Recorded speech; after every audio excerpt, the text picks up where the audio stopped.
السلام علیکم ورحمۃ اللہ وبرکاتہ۔ Learn Quran word by word اور عابد راجہ چینل کی طرف سے آج میں آپ کو کھانا کھانے کے بعد کی دعا پڑھنا سکھاؤں گا۔ اس سے پہلے تمام دوستوں سے گزارش کروں گا چینل کو سبسکرائب، لائک، کمنٹ، شیئر ضرور کریں تاکہ ڈیلی ویڈیو آپ تک پہنچ سکے۔ تو آج کا لیسن ہم سٹارٹ کرتے ہیں کھانا کھانے کے بعد کی دعا۔ تو بسم اللہ الرحمن الرحیم سے سٹارٹ کرتے ہیں۔ الحمد الحمد للہ الذی، زال زیر یا مد زی، اس کو کھینچے گی۔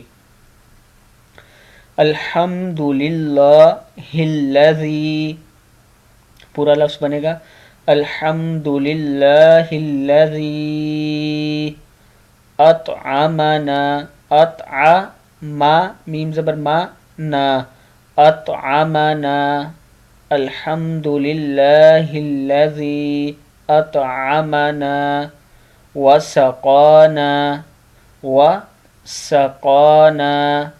اب یہاں سے یہاں تک آپ 3-4 بار اس کو پڑھیں تاکہ یہ آپ کو یاد ہو جائے دیکھ کر۔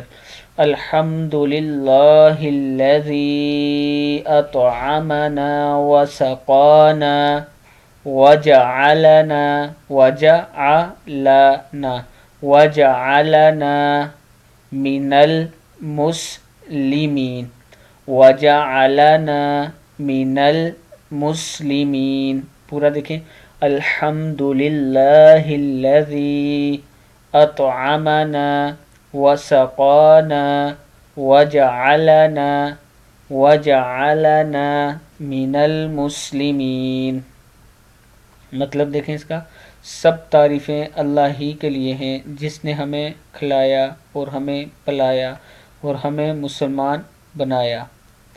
اب ایک بار لاسٹ ٹائم پورا دیکھ لیں۔ الحمد للہ الذی اطعمنا وسقانا وجعلنا من المسلمین۔ صدق اللہ العظیم۔